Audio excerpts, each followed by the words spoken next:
सिंहमादि शरणं प्रपद्ये बुद्धा सिंहमा ललिता हिरण्यकशिपु दानवेना जगदीशा नरहरिरूपा जय जगदीश हरे जय जगदीश हरे जय जगदीश हरे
भगवान की, प्रहलाद महाराज की, निताय गौर भवानंदे।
Hare Krishna. Hare Krishna. On behalf of ISKCON Philadelphia, I'd like to welcome you all to this evening's program. The schedule for this evening is starting from now till 5:30. We'll have a class on Srimad Bhagavad Gita. 5:30 to 6:30 we'll break for dinner prasadam, and 6:30 to 6:45 we'll have a japa session. 6:45 to 7:15 we'll have a second arti. So our today's Bhagavad Gita discourse will be given by His Grace Vasudev Krishna Prabhu. So let us all in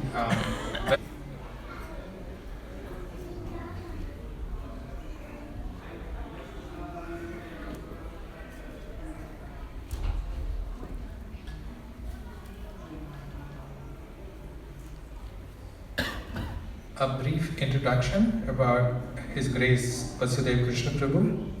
He is actively involved in preaching and education in ISKCON. He is a board member of Bhakti Vedanta School in Bali, and also has been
Srila Prabhupada ki jai. Gaur Premanande. Om Namo Bhagavate Vasudevaya. Om Namo Bhagavate Vasudevaya. Om Namo Bhagavate Vasudevaya. Om Namo Bhagavate Vasudevaya. Om Namo Bhagavate Vasudevaya. Om Namo Bhagavate Vasudevaya. So today we are reading from Bhagavad Gita as it is, chapter 2nd, entitled Contents of the Gita Summarized. And today's text is text 19.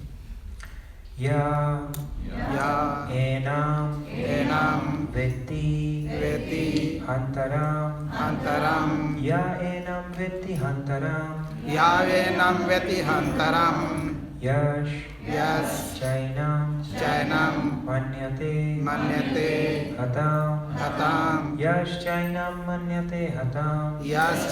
manyate hatam ubhav tau na vijanito ubhav tau na vijanito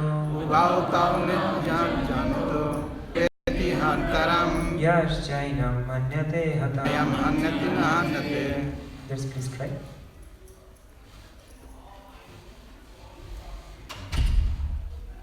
Please chant. Yayenam Veti Hantaram Yaschainam Manyate Hatam Ubhauto na Vijanito Nayam Hanti Nahanyate. Enam veti hantaram Yayenam Veti Hantaram Yaschainam manyate hatam Yaschainam Manyate Hatam Ubhauto na vijanito Ubhauta na Vijanito Nayam hanti nahanyate Nayam Hanti Nahanyate. Yayenam vetti hantaram Yayenam Veti Hantaram Yaschainam manyate haram Yaschainam Manyate Hatam Ubhautau na vijanito Ubhautau na Vijanito Nayam handi na hanyate Nayam Hanti Nahanyate. Anyone else? Ladies? Yes? Yeah.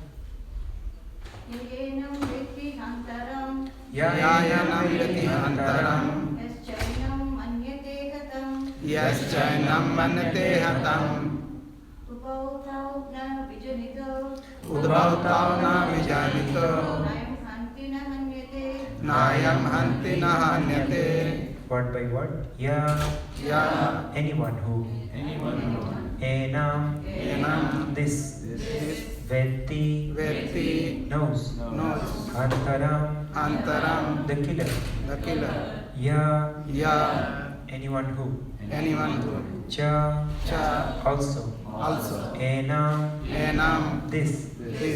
Manyate. Thinks. Hatam. Killed. Ubhav. Both. Tau. They. Na. Never. Vijanito. Are in knowledge. Na. Never. Ayam. This. Hanti. Kills. Na. No. Hanyate. Is killed. Translation purport by His Divine Grace, Srila Bhayacharnananda Bhaktivedanta Swami Srila Prabhupada ki. Neither he who thinks the living entity the slayer, nor he who thinks it is slain, is in knowledge, for the self slays nor is it slain. Purport.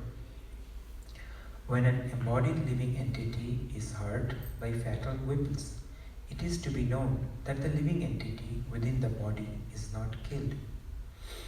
The spirit soul is so small that it is impossible to kill him by any material weapon, as will also be evident from subsequent verses. Nor is the living entity killable because of his spiritual constitution. What is killed or is supposed to be killed is the body only. This, however, does not at all encourage killings of the body. The Vedic injunction is Ma himsayat sarva bhutani. Never commit violence to anyone. Nor does the understanding that the living entity is not killed encourage animal slaughter. Killing the body of anyone without authority is abominable and is punishable by the law of the state as well as by the law of the land.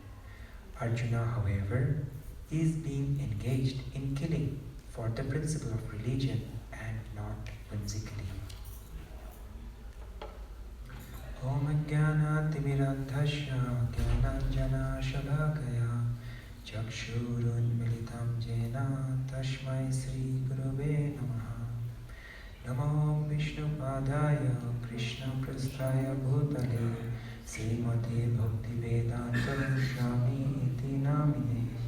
Namaste Saraswati Deve Gauravani Pracharine Nirvishesha Shunyavadi Paschatya Deshatari Vacha Kalpatarubhyascha Kripa Sindhu Evacha Patitanam Pavanebhyo Vaishnavebhyo Namo Namah.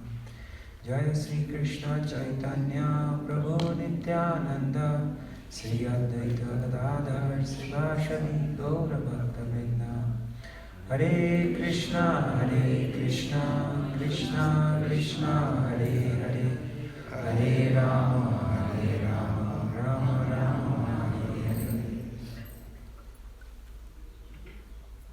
So the translation to today's verse: neither he who thinks the living entity the slayer, nor he who thinks it slain is in knowledge, for the self slays nor is slain. So I'd like to welcome everybody for today's Sunday Love Feast program in ISKCON Philadelphia. So here in this chapter, this conversation that happened almost 5,000 years back in the battlefield of Kurukshetra, Krishna is telling Arjuna about the nature of the soul. And actually, you will later on see in the Bhagavad Gita, Krishna is telling that he is not giving some new form of knowledge or something modern age he is establishing. He already had given this knowledge many millions of years back to the sun god Vivashwan, and it was being passed down through the disciplic succession.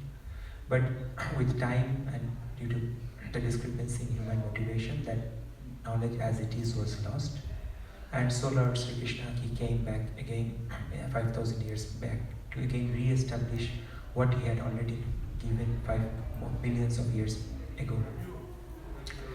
So that's why we see that same Lord Sri Krishna, he then again reappeared 500 years back as Chaitanya Mahaprabhu, and he taught us how to practically apply these teachings of Bhagavad Gita in our daily lives. And our founder Acharya Srila Bhaktivedanta Swami Prabhupada is the great teacher, our Paramahamsa coming to this disciplic line of succession, who took these teachings as it is and spread it throughout the world. So in the Vedas, we can see how there is very clear distinction about the soul, about the spiritual identity, and about the material world. Because in the material world, we are always contaminated by the material nature. And because of that, sometimes we are suffering, sometimes we are enjoying. But anything that is material, has a temporary, it has a limited period of existence. That's why we call it asat. Asat means which will not exist for a long time, not for eternal. And sat means which will exist permanently or eternally. That's why the Vedic injunction is that asato ma sat gamayo, means that we are actually by nature we are sat, so we should revive our eternal life and don't get entangled in this asat or the temporary thing. And if you systematically analyze, we will find that the root problem of different kinds of unrest or agitation is that actually we are trying to claim what is God's property to be our own. Like we always say, oh, this is my body or our body. But if we deeply think, is this body really ours? Because we can see that we did not create this body.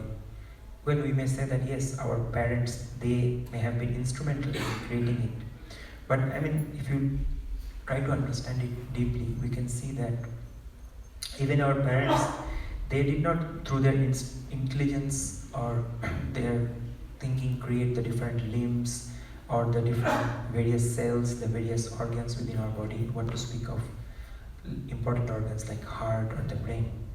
So in that sense, yes, a man and woman, they came together and through some intimate relation, this body was created.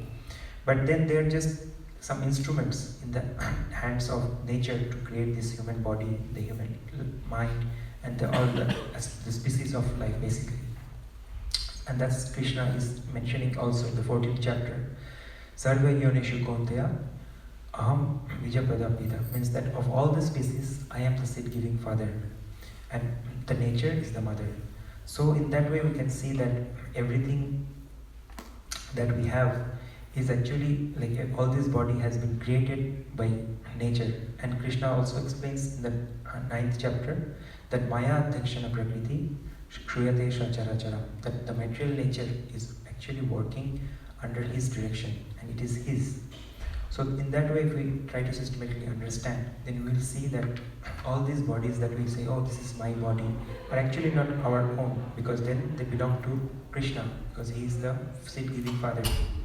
Like for example, a more practical example might be that, okay, if we go to a place, we may go to a car hire and rent a car, or we may lease an apartment, a flat, or a house.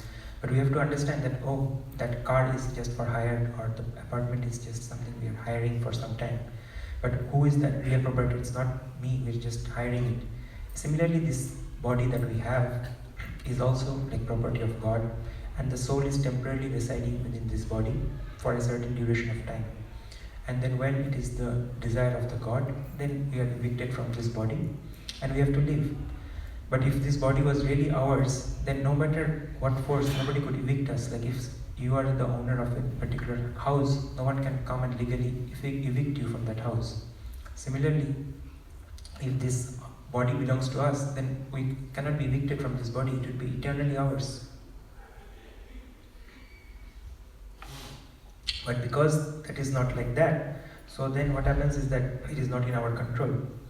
And so we have certain limitations or certain conditions in this body that we can use. We can have it for some time, and then we can try to use it like that.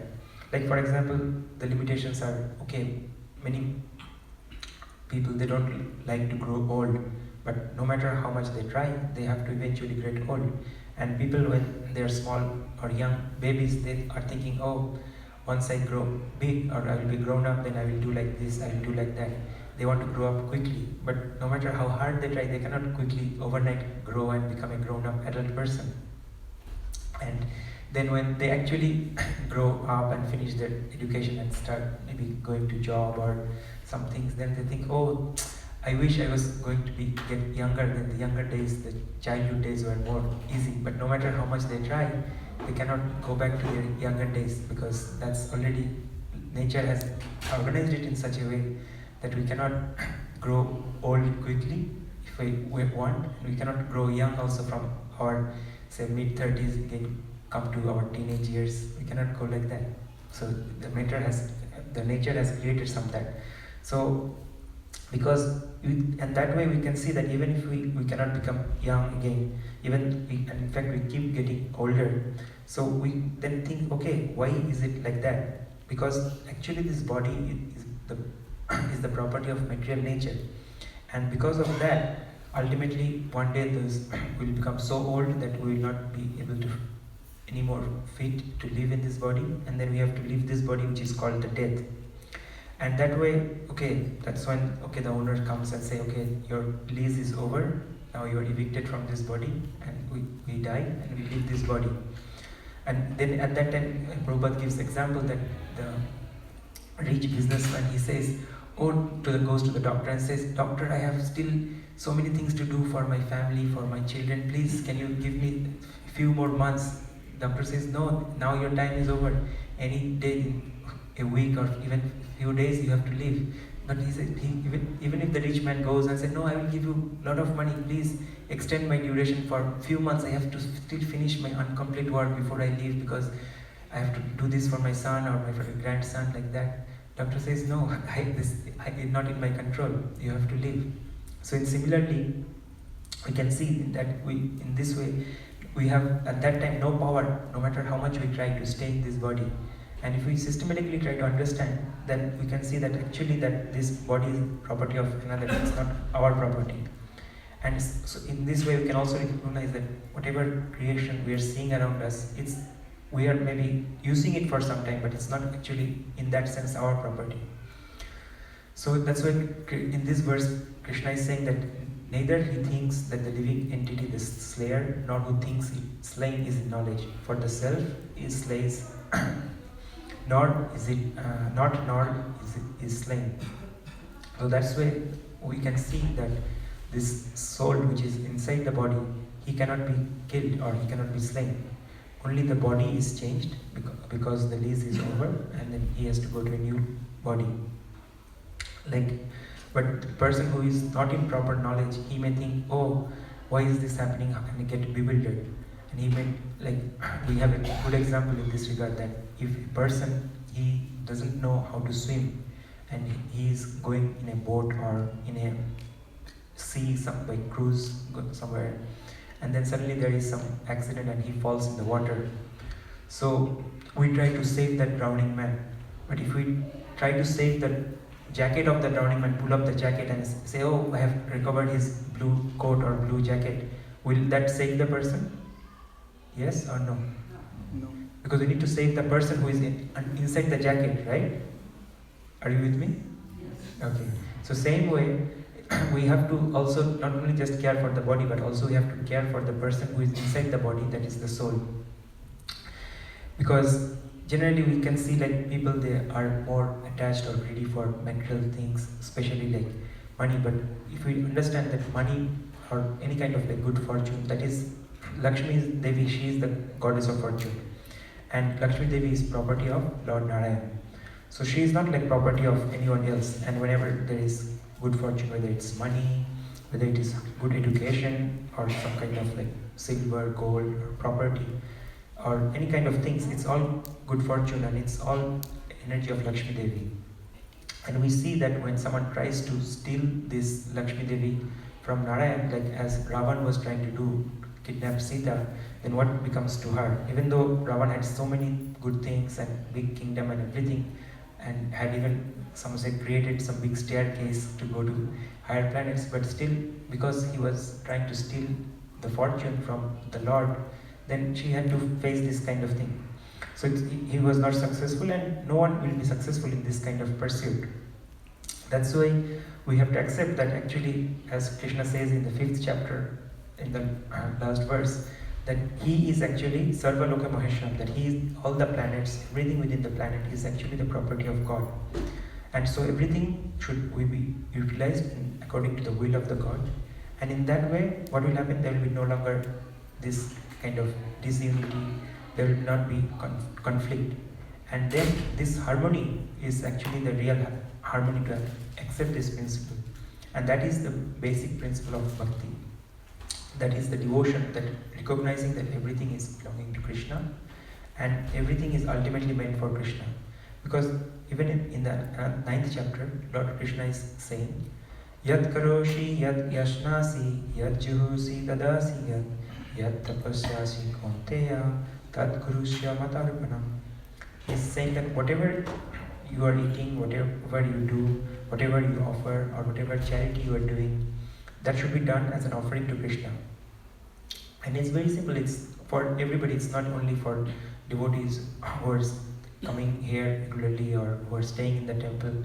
Either you are coming here regularly or you're just doing some outside job, or you are a Kshatriya, or you are a very highly qualified IT professional. Everyone is saying that Krishna is giving that, okay, whatever your activity you are doing, you can do it as an offering to Krishna. And that way what will happen? That way we are doing the duty in a spirit of devotion, in a spirit of bhakti, in a spirit of sacrifice to the will of the Lord. And as a result of that, we can actually then we understand that, oh, this all belongs to Lord. So that's the peace formula, that okay, then by understanding that we can actually get the real happiness, real harmony. And that's why we have this kind of regular gatherings, regular satsang, because when we come in this kind of good gatherings, then in a similar, like with proper association, who are trying to follow these kind of teachings in their life, then it makes something difficult also very easy, simple. Or otherwise, association determines how a thing can become simple or it can become difficult. But if we are only associating with people who are just, like as Prabhupada used to say, pounds and shilling men, then we are not so much getting these teachings in our daily life, and then we find it very difficult to become inclined to follow these higher teachings. So that's why we coming these kind of Sunday programs or other regular like Bhakti Bhiksha or Sunday other satsang programs that are happening is an opportunity for us to associate and with like-minded people who are also trying to follow these teachings. And that way we can see that doing our work as devotion to Krishna is more simple and more easy. Because in Chaitanya Chaitamrita, the Madhya Lila, it is said in chapter 22, text 107, that Nitya Siddha Krishna Prem Shadda Kabunai Sravanadi Shuddha Chitte Karaye Uday. So this means that this bhakti or love for God is already dormant within our heart of every living being, and it's our nature.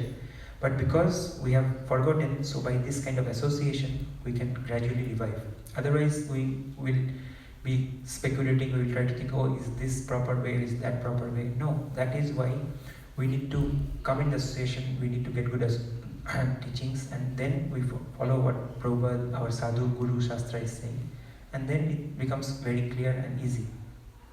Otherwise, there is a nice example of a student, he is learning some things from his teacher. So one day after the meal, many people who are from Indian background, they may know that there is something called Haritaki. You have heard the name of Haritaki? Anybody heard the name of Triphala? Yeah. So one of the Triphala basically is a mixture of three fruits.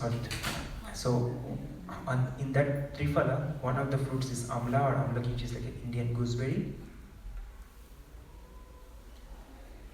And then the other two fruits in the Triphala, one of them is Haritaki. So Haritaki is like a fruit. So it's good for digestion and things like that. Like if you have indigestion, you take either Triphala or you can take Haritaki. So the teacher told his student, oh, after the meal, he said, I have feeling some indigestion, can you bring some Haritaki? So the student went and he got the Haritaki fruit. It's like a small fruit. So he cut the fruit and he said, okay, maybe I should cut it open, and inside there is some seed. So he threw out the outer part and just brought the seed and gave to the teacher and said, oh, this is Haritaki. The teacher was surprised. He said, no, what is this? I told you to bring Haritaki and you throw out the actual part, which is the outside skinny part, and you bring me inside seed, which is of no use, like mango. If you throw out the outside part and just bring the mango seed, will it be of any use? No. So he said, you should not speculate, you should try to understand and then bring it. So the student thought, okay, I understood. So the inside part is maybe not so important, the outer thing is more important. So after a few days, there was some other program, and then the teacher said, oh, we need some, and we're going to offer milk to the Lord. So can you bring some cardamom, then we can put that cardamom in the milk and we can offer it to the Lord. So he went, oh, last time I remember, teacher told me in the case of Haritaki that I should not bring the seed, I should bring the outer thing. So he went and took some cardamom things, and he opened the cardamom, threw out the pods inside and brought the skin. So that's why sometimes we can see, like similarly, people who have no proper understanding, they will get confused with whether the body is important, the soul is important, and they have this kind of misunderstandings. But a person who is properly trained and understanding and following this Sadhu Guru Shastra, he will know, oh, for cardamom we have to use the inner pods, whereas for the Haritaki the outer things are important. So in this way we can see that when we are properly coming to this kind of regular association, then we get that proper knowledge, and that way we can be properly situated.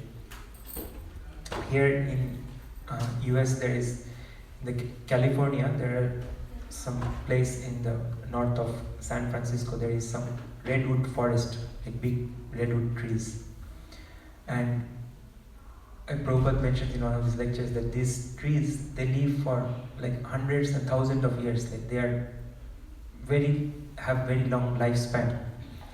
But the interesting thing is that when you go to this kind of redwood forest, you will see that these trees, they don't have their root very deep, even though they have been there for centuries or thousands of years.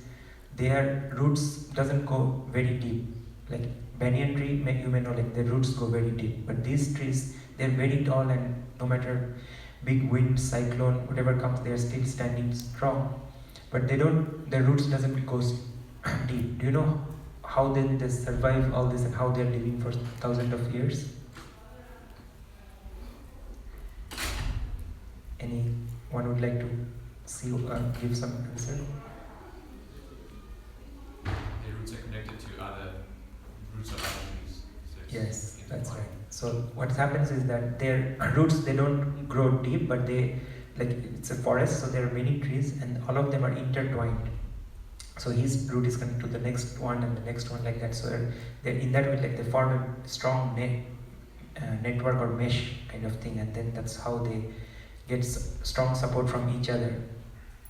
So in this way, we can see that they reach out to care for each other, and even like a small little newborn redwood tree, its tiny little roots are given shelter by the old ancient trees. So in a similar way, in this society, we can see that the spiritually evolution of the spiritual growth happens when people, they are loving each other, caring for each other, and that way they actually people are loving each other, and then they use things. But more often we see the contrary. On today's society, what happens is that it's more opposite. People are using people, and they are more addicted to material things. They are having more affinity for material things. So one time when Prabhupada was in the West, he was asked by a reporter, because in those days there were many Swamijis coming. So Prabhupada was asked by this reporter that, Swamiji, can you show us some magic? So then Prabhupada quoted that verse from Gita and said that, the real magic of life is actually to get the wisdom of our own divinity. And when we understand that we are beyond this ever-changing body, and we are able to actually understand that we are not this body, we are not this mind, but we are the living force that is inside, which is actually having these loving propensities, then we can access that love within ourselves. We can see our harmony with God and with each other, and this actually is the real magic. Prabhupada very nicely explained to him. So this Gita is actually teaching us that how we can live this good life, how we can transform our arrogance to humility, our greed for material things into actually generosity, transforming hatred into more, transforming sorrow into joy. And in this way we can see that we can see how we can actually get the inner fulfillment from this, following these teachings. Because we may have so many things, but if a person is owning so many things on the earth and the proprietor is there, but if you are the only person alive, then how will you feel? How will you feel? You will feel miserable and empty. Because you will not be able to enjoy. You have all the cars, you have all the buildings, all the money, all the food, but there is nobody there. So you will feel you are the only person.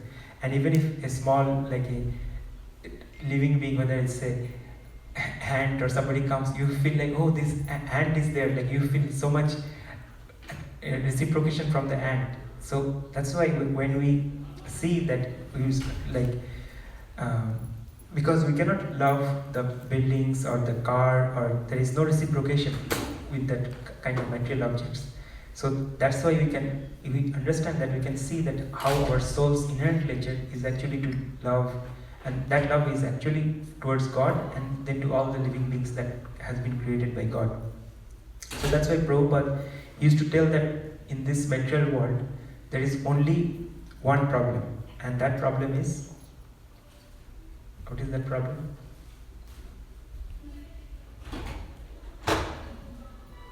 Would you like to say what is the problem that we have in the material world? There is only one problem, but this Siddhanta Saraswati Thakur also said something similar. Yes, that lack of Krishna consciousness. And and this solution is that if we are able to get Krishna consciousness, then that is if we try to substitute it, then there will not be a solution. But when we follow Krishna consciousness, we follow the teachings of Gita, then that will actually solve the different problems that we have in our life. Because by nature we are part of God, and we are meant to live our life for the pleasure of God.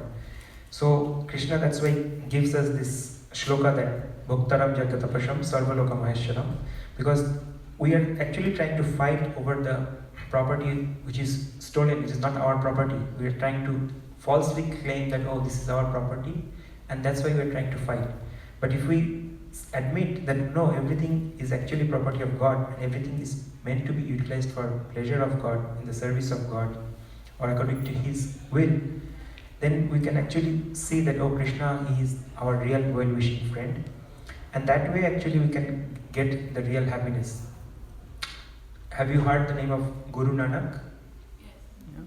So one time Guru Nanak, he was traveling with his followers in some part of northern India, and so as he was traveling, he came to one person's house, and outside that man's house he saw different kind of flags on the outside his house. There were different flag poles, and on that flag poles there were different houses. So then this Guru Nanak, he was asked, oh, what happened? Why? Now, what is the significance of different flags outside this man's house?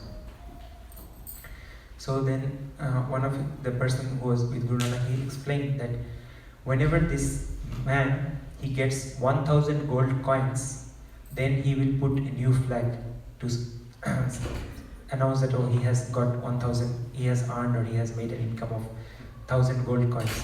So that means like as many number of flags are there outside his house, that many 1,000 gold coins he has earned or he has them. So Guru Nanak, he found it very interesting. So after he was there for a day, and then next day when he was leaving, he told this man who was the owner of this house that I want to keep something with you, so that you please keep it nicely, safely, and then when I want it back from you, please give it back. So this man was curious. He said, yes, Guru Nanak, but when will you ask it? He asked that. He said, yeah, what it is and when did you ask it?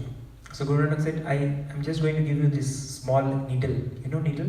Like we sometimes, if there is something torn and we use it for sewing or stitching. So he said, I'm going to give you this small needle, and I want you to safely keep it, and then later when I come back, then I will take it back from you. So this man said, this needle. So he asked, so but when will you come, and that you will ask me so that I can keep it ready? He said, I will come in my next life and I will take it back from you. So this man was perplexed. He said, but how will I take this needle with me and give it to you in the next life? So then Guru Nanak said, well, if you cannot take this small needle with you and give to me in my next life, then how will you carry all these flags that you have put so much in front of your house? What will you do? How will you carry them, and how will you take them and carry with you? So then this actually caused a moment of realization in that man, and he said, yes, actually I am so much thinking about this kind of flags, but I'm not able to carry anything. I have came with nothing and I have to leave everything here. So then that was a moment of awakening for him, and then he actually surrendered to Guru Nanak and became his disciple. So in this way we can see that sometimes we have this kind of misconceptions. We are either under the cover of illusion and we don't understand what is the real self and what is the false self, and we get covered and we get in the rat race to acquire some material things which may not actually satisfy our inner hankerings and inner desire. But when we understand, as the teachings Prabhupada is giving from the Parampara and explained very nicely in his different books, then we are actually able to make a healthy life, healthy balance between the spiritual needs of the soul and the material needs of the body, and make a good, peaceful and happy life. So in this I will stop here and see if someone has some comments, some corrections, or questions.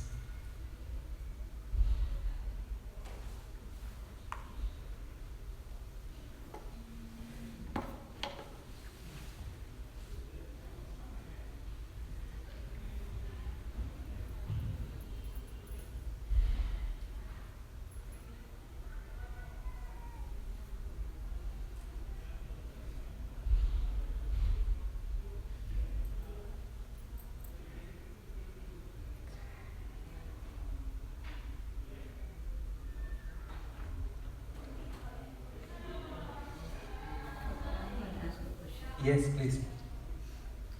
Even though we know we are not this body, we are spirit soul, we have to keep some amount to take care of ourselves. Even though there are restrictions, how much you can hold, and I already know, just like what you just said, we cannot take any penny with us. But in spite of knowing that, we don't want to, be just penniless. When we are getting old, we want to keep some money for our unexpected, health issues or anything. So, even though we know that, I think it is very difficult for us in this time, Kali Yuga, to know that, we are thinking about Krishna and everything. And we know money doesn't come with us always, but it is difficult for us to just give away everything and become a pauper. We would love to give whatever it is for Krishna, and still we want to hold some money for our future expenses or issues.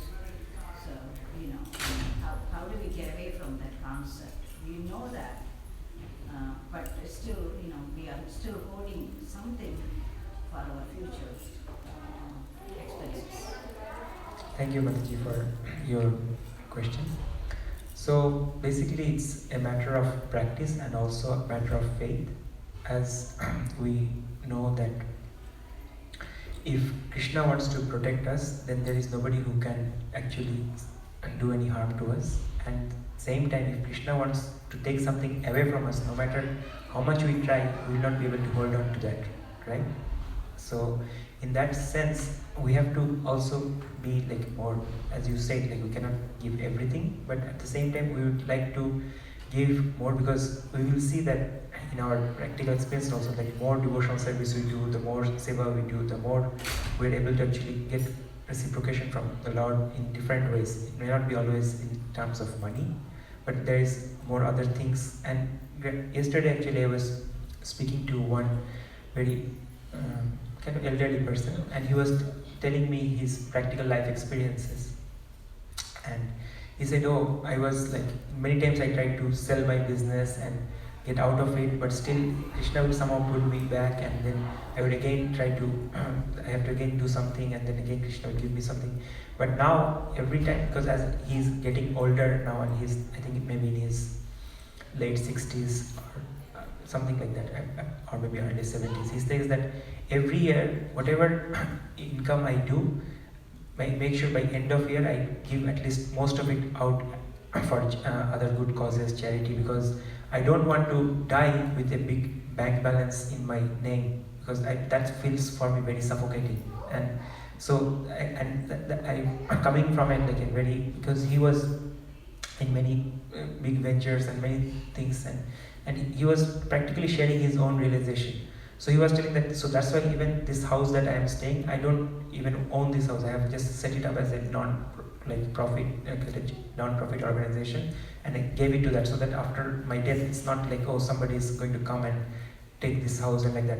I just put it up in that way. So in that way, there are some practical ways where you can do things but not be necessarily very attached to it, and that way you have a good balance of how much you are holding on and how much you are doing for Lord and this other good causes like that.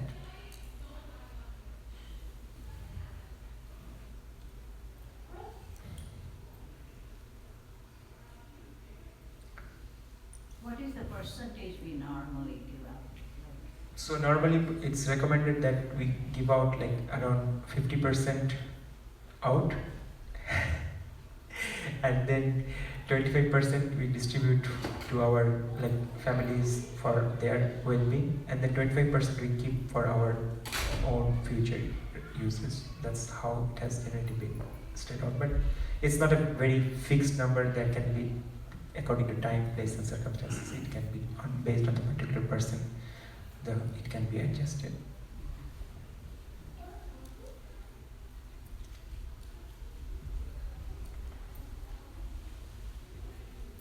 So if there is no other question or comments, I may take a few moments of your time to tell us a little bit about Prabhu mentioned in the beginning that I am involved in the Bhaktivedanta Dharma School in Bali, so I can speak a little bit about our school and invite you sometime to come and visit us, because I know many of you are very interested about this island of Bali in Indonesia. Someone say, oh yes, and my sister went there, my friend went there, it's a very nice place, like that, and some of them might have also gone. Anyone from here has gone to Bali? Anyone been there? Oh, so already Prabhu is gone there. And how do you like Bali, Prabhu? Prabhu says very nice. So we have started this Bhaktivedanta Dharma School 12 years back in 2007 on a small rented two-story building with just 16 students. And gradually over the years we have slowly started to grow and build it more higher.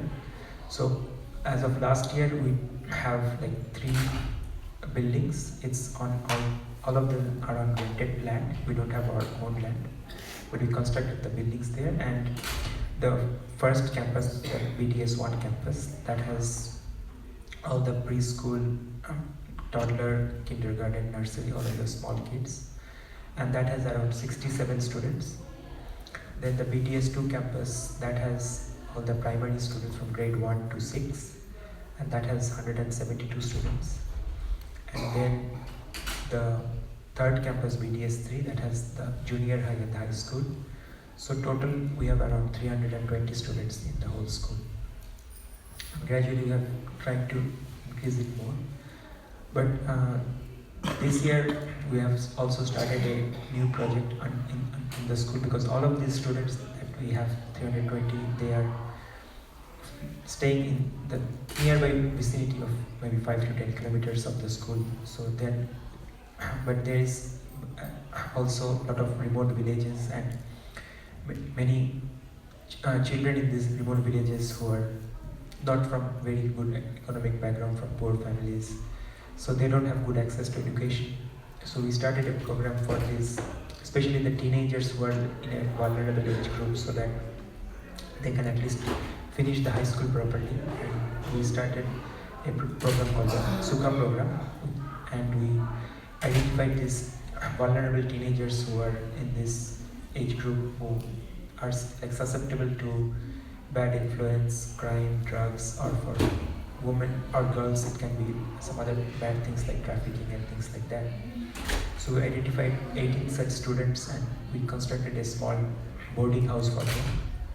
And we started this ISKCON project to actually bring these teenage students in the school for 3 years. They will be staying in the boarding house, and we will be providing them with all the free education, all the school fees, all their books, all their school uniforms, school bags, and all their clothing, and then also they'll be getting accommodation there. They will get food or prasad 3 times, plus all the medical expenses, all their health insurance, their transportation, their communication, all of this we're trying to take care of them. And also we are trying to give them some vocational training in handicrafts and other kind of things, so that after they finish this 3 years and they graduate from the high school, then they are actually able to do something on their own, and they can support their families and their communities, so that way they have a better future for themselves. And also every day we are having some Gita classes for them, and then they're chanting some gramons. And in the boarding house also we have small Mangalarati. So they're also doing some devotional life, and also they're getting their material education. So they have a balance, as we are discussing today in our class. And hopefully that way they can do some good things for their remote villages where they're not from so well-to-do economic families, and they have a very uncertain, bleak future, which will help them to make, and also will be an extension for our preaching programs like that. But if you have some other questions, comments, you can, after the class, come and see me, and I'll be happy to share with you more information about this, show you some more brochures and information about that.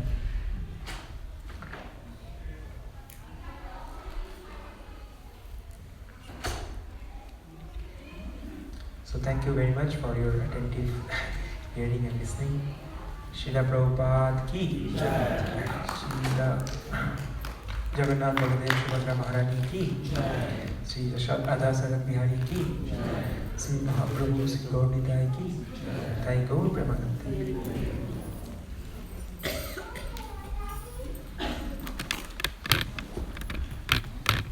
Thank you very much, Vasudev Krishna Prabhu. So let us all thank His Grace Vasudev Krishna Prabhu again.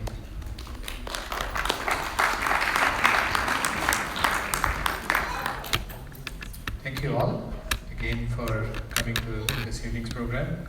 We have few announcements. We'll begin with our this evening's Sunday evening feast sponsorship. I have to get the name of the feast sponsorship. Dharanjay Prabhu will be here in a moment. But we want to, before that, thank our cooking team led by Shobha Radhe Mataji, Radha Sharad Bihari Cooking Group, consisting of Vatsala Mat, help from, this is what Shobha Radhe Mataji asked me to say, tremendous help from Vatsala Mataji, Anjali Mataji, Ravi Prabhu, Shreya Mataji, Vijaya Mataji, Ram Gopal Prabhu, Vijay Makadia Prabhu, Ila Mataji, and Jai Ganesh Prabhu. So let us thank all of them for giving their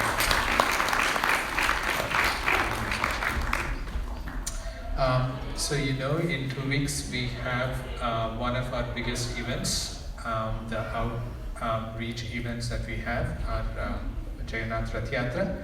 So we have His Grace Vishnugada Prabhu give you some more details at this point.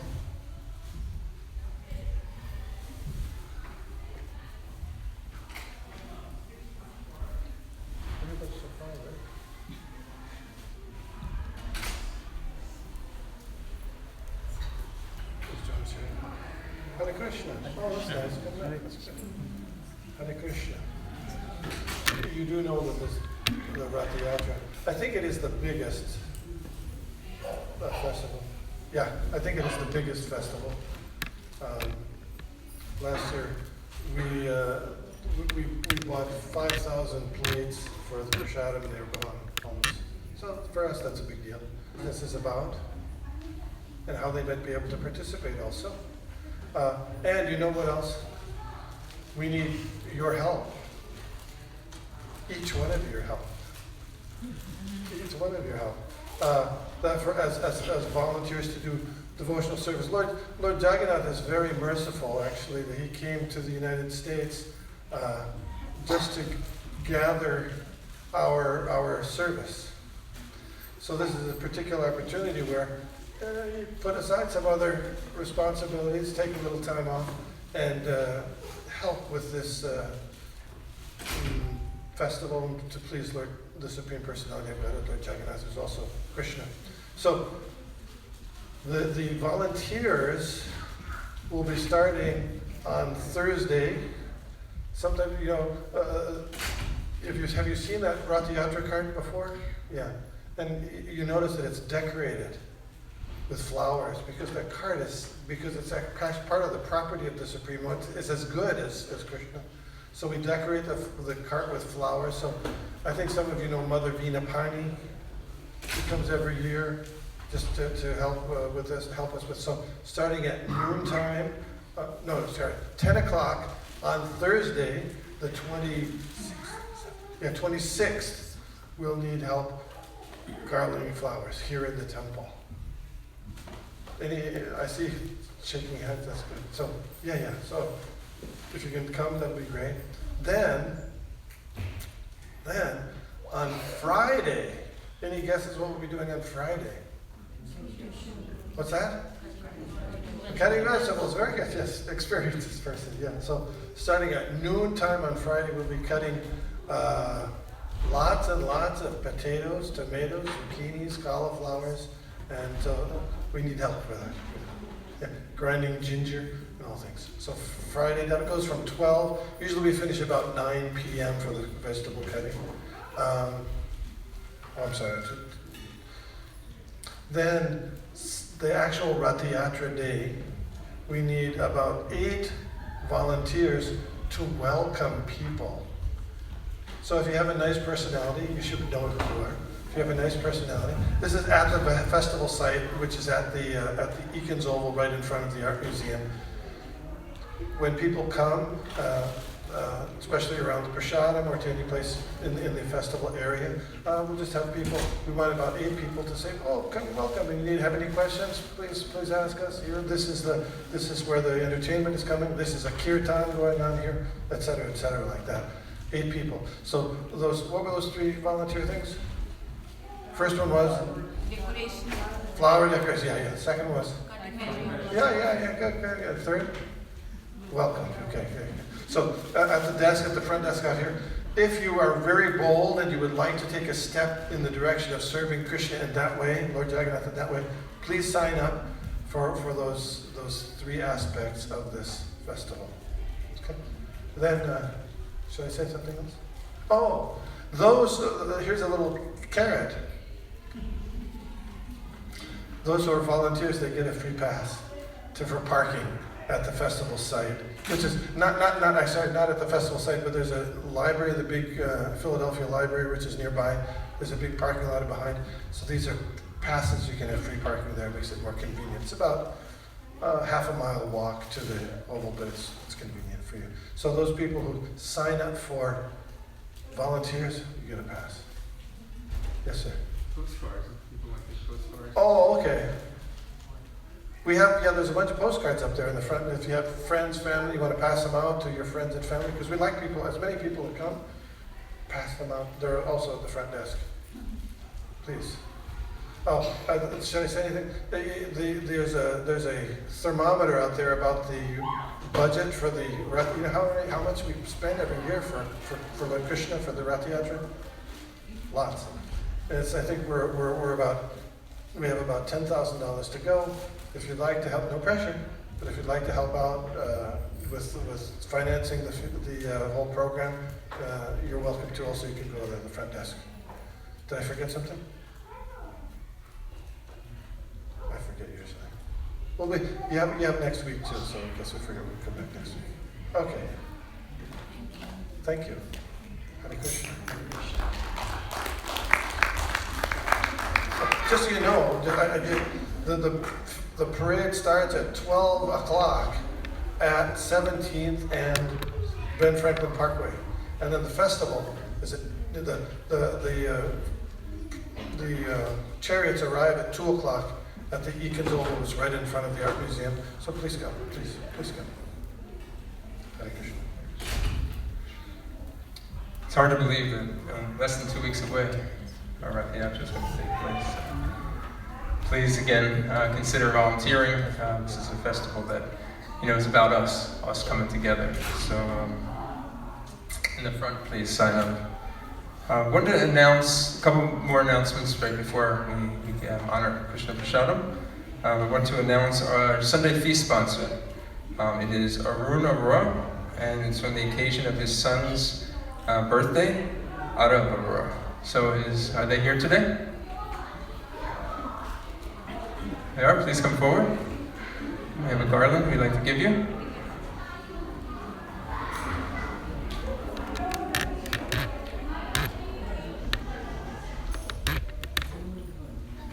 Give a garland.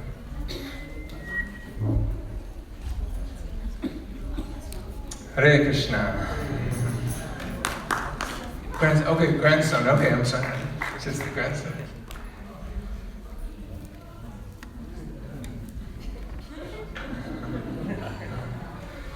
Please join me as we offer our blessings to Arab Arora, his birthday. Let's raise our hands and chant the Maha Mantra one time. Hare Krishna, Krishna Krishna, Hare Hare, Hare Rama, Rama Rama, Hare Hare. Many blessings from Lord Jagannath. Hare Krishna. We also have one anonymous sponsor that we also like to thank. A couple announcements of events that are coming up this week here at ISKCON Philadelphia. On Tuesday evening, we're going to be celebrating the Vyasa Puja of His Holiness Bhakti Churu Maharaj. This is for the disciples and well-wishers and friends of Maharaj. So if you would like to join us, it'll be Tuesday evening in the temple room starting at 6:30. Wednesday and Thursday evening, we also have recurring programs here at the temple. Wednesday night, we have our Kirtan night, starting at 6:30, and Thursday, we have our Srila Prabhupada Leela night, where we study the pastimes of our founder Acharya, His Divine Grace Srila Prabhupada. Tonight at 6:30, we'll have a japa meditation session, so after your prasadam, please come in here for 15 minutes of japa. If you don't have beads, no problem. We have beads we'll provide you with, and we'll teach you how to chant japa with us. And then at 6:45 we have arti. One small administrative announcement. We transitioned recently over to a new platform with our donations, and so there's been a little bit of a delay in getting receipts back. Again, just a little bit of a delay. So if you haven't been getting your receipts, don't worry. No one's been getting the receipts, but it'll be coming over the next couple of weeks. Everything will be back. Everything will be forwarded forward. So again, it's just a result of switching over to a new platform. So I just wanted a small admin announcement there. Okay, so see everybody at 6:30 for japa. Hare Krishna.